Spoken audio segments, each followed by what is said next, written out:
ಭಾಗ್ಯ ಅವರೇ, ಅಯ್ಯೋ ಫೋನ್ ಇಲ್ಲಿಟ್ಬಿಟ್ಟು ಎಲ್ಲೋದ್ರು ಇವರು?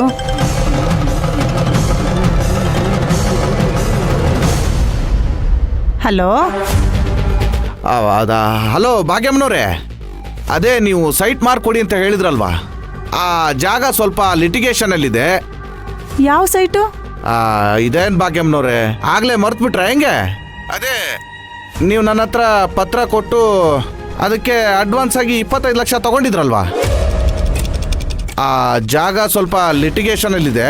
ಹಾಗಾಗಿ ನನ್ನ ದುಡ್ಡು ನನಗೆ ವಾಪಸ್ ಬೇಕು ಭಾಗ್ಯಮ್ಮನವ್ರೆ.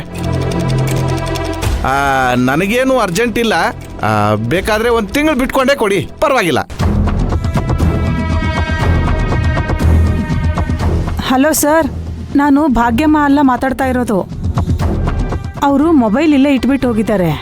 ಓ ಸಾರಿ ಸಾರಿ ಸಾರಿ, ನಾನು ವಿಷಯ ಹೇಳೋ ಆತರದಲ್ಲಿ ಇದನ್ನ ಗಮನಿಸ್ಲೇ ಇಲ್ಲ. ಹಲೋ ಹಲೋ, ಕೇಳಿಸ್ತಾ ಇದೆ, ಹೇಳಿ. ಏನು ತೊಂದರೆ ಇಲ್ಲ, ಆ ಸೈಟು ನಮಗೆ ಸಂಬಂಧಪಟ್ಟಿರೋದೆ. ನೋಡಿ, ನಿಮ್ಮ ದುಡ್ಡು ಎಲ್ಲೂ ಹೋಗಲ್ಲ ಸರ್. ನಾನು ಭಾಗ್ಯಮ್ಮನವ್ರ ಹತ್ರ ಮಾತಾಡ್ತೀನಿ. ಇನ್ನೊಂದು ವಾರದಲ್ಲಿ ನಿಮ್ಮ ದುಡ್ಡು ಅರೇಂಜ್ ಆಗುತ್ತೆ. ನಮ್ಮ ಯಜಮಾನ್ರ ಕೈಯಲ್ಲಿ ಕೊಟ್ಟು ಕಳಿಸ್ತೀನಿ.